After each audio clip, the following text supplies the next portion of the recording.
인생을 인과율의 법칙 안에서 이해할 수는 없습니다. 인생은 수학 공식이 아닙니다. 전도서 9장 11절에서 복잡한 인생을 4가지 예를 들어 설명합니다. 빠른 경주자라고 선착하는 것이 아닙니다.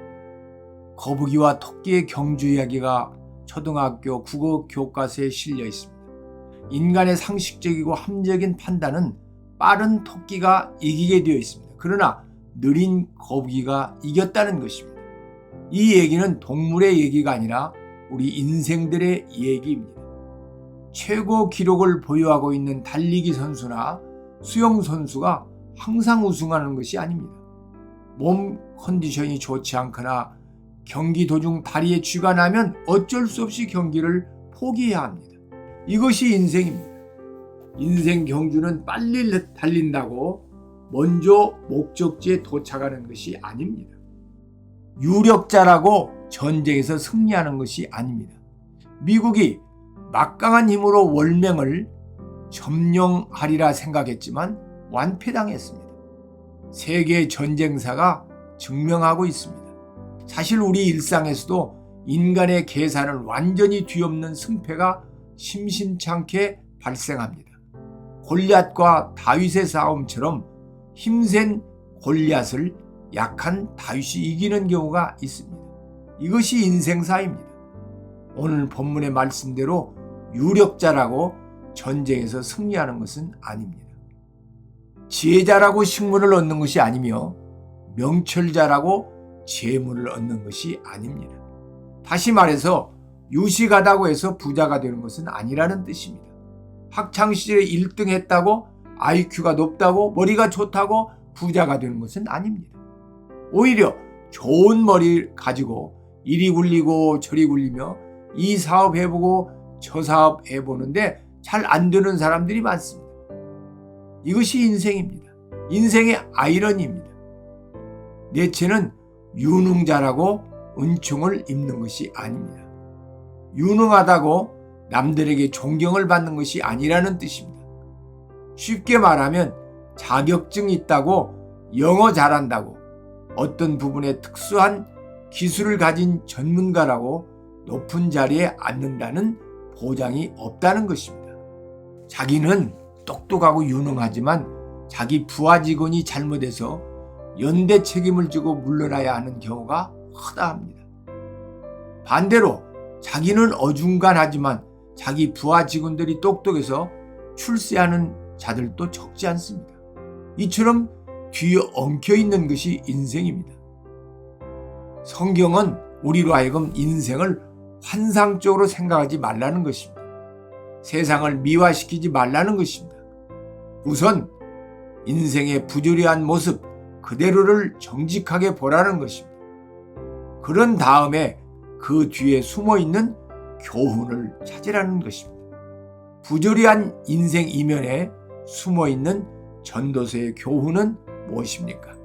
첫째는 인생의 성공이나 행복을 세속적 성취 여부로 평가할 수 없다는 것입니다. 세속적인 성취나 현재적인 결과가 사람을 평가하는 기준이 될 수 없음을 오늘 본문이 명쾌하게 해설합니다. 내가 다른 사람들보다 결승점에 선착했다고 그것이 내가 빠른 경주자라는 확실한 증거는 아닙니다. 내가 승리했다고 내가 반드시 힘센 자라는 증거가 될 수도 없습니다. 내가 부자가 된 것이 내가 지혜자라는 분명한 증거는 아닙니다. 내가 존경받는 주위에 앉았다고 내가 유능한 자라고 착각해서는 안 됩니다. 역으로 생각할 수도 있습니다. 어떤 사람이 낮은 자리에 앉았다고 그가 무능한 자는 아닙니다. 어떤 사람이 가난하지만 그가 무식한 자는 아닙니다. 어떤 사람이 패배했다고 무력한 자가 아닐 수 있습니다. 어떤 사람이 꼴찌를 했다고 그가 느린 자가 아닐 수도 있습니다. 더 나아가서 오늘 본문에서 말하는 것은 모든 세속적 성취가 일시적이라는 것입니다. 오늘의 1등이 내일의 1등을 보장하는 것은 아닙니다. 오늘의 승리가 내일의 승리를 보장하지 않습니다. 오늘의 성공이 내일의 성공을 보장하지 못합니다. 오늘의 부요가 내일의 부요를 보장하지 못합니다. 그러니 현재 잘 나간다고 우쭐대지 말라는 것입니다. 예수님께서도 마태복음 19장 30절에 먼저 된 자로서 나중되고 나중된 자로서 먼저 될 자가 많으니라 말씀하셨습니다. 그러므로 역으로 우리는 어떻게 생각해야 합니까? 오늘의 꼴찌가 내일의 꼴찌가 아니며 오늘의 패배가 내일의 패배도 아니며 오늘의 실패가 내일의 실패가 아니며 오늘의 가난이 내일의 가난이 아닙니다. 우리는 세속적 성취에서 자유해야 합니다.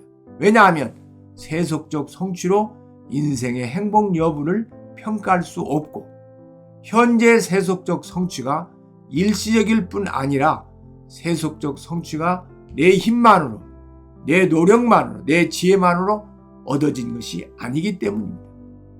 누군가의 도움을 받았거나 상황적으로 호기를 만났기 때문이기도 한 것입니다.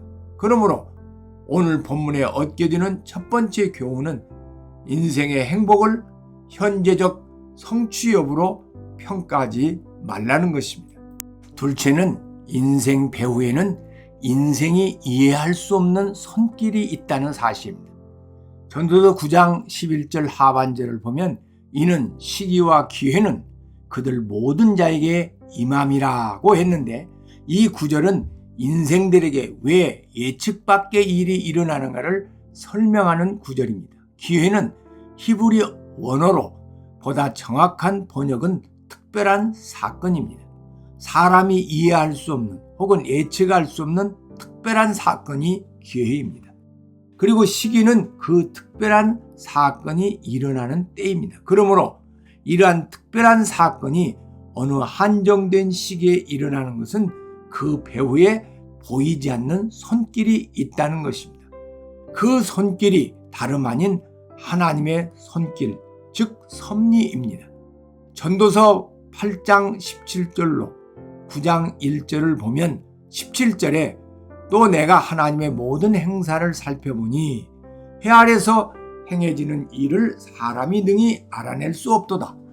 사람이 아무리 애써 알아보려고 할지라도 능히 알지 못하나니 비록 지혜자가 아노라 할지라도 능히 알아내지 못하리로다.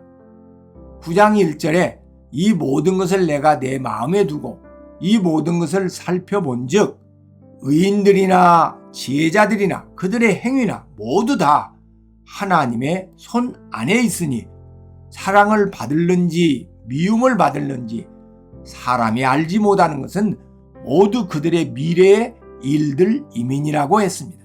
한마디로 말하면 모든 일의 배후에는 하나님의 섭리가 있다는 것입니다. 이것이 전도서의 전체에 흐르고 있는 기본적인 세계관입니다. 해 아래서 일어나는 모든 일의 배후에 하나님의 섭리가 있다는 것은 성경적 세계관의 기초입니다. 그러면 왜 하나님께서는 인생들로 하여금 이해할 수 없는 특별한 사건들을 특별한 때 경험하도록 하시는가? 왜 성실하고 열심히 노력했는데 실패하는가? 좀 엉성한데도 일이 잘 풀리는가? 왜 악인이 득세하고 의인이 고통을 받는가? 두 가지로 이해할 수 있습니다. 하나는 사탄의 간계와 인간의 한계를 늘 의식하며 기도로 살도록 하기 위해서입니다. 또 하나는 인생을 주관하시는 하나님이 인생의 주인이심을 알게 하시기 위해서입니다. 셋째는 수고하는 일에 대하여 현재적 보상을 기대하거나 사람들에게 인정받으려는 생각에서 자유하라는 교훈을 줍니다. 아예 그런 생각을 하지 않는 것이 인생을 행복하게 사는 비결입니다. 왜냐하면 때가 되면 하나님께서 수고한 일에 대하여 보상할 것이기 때문입니다. 이것이 전도서의 결론입니다. 전도서 12장 13절로 14절에 일의 결국을 다 들었으니 하나님을 경외하고 그 명령을 지킬지어다. 이것이 모든 사람의 본분이니라. 하나님은 모든 행위와 모든 은밀한 일을 선악간에 심판하시리라고 했습니다. 그러므로 당장에 무슨 결과가 나타나기를 조급하게 구하지 말고 하나님께서 선악간에 반드시 심판하실 것을 신뢰하고 하나님을 잠잠히 바라보라는 것입니다. 그리고 하나님 앞에서 정직하고 성실하게 하루하루를 최선을 다하여 살라는 것입니다. 이것이 히브리서 11장에 기록된 믿음의 승리자들의 삶입니다.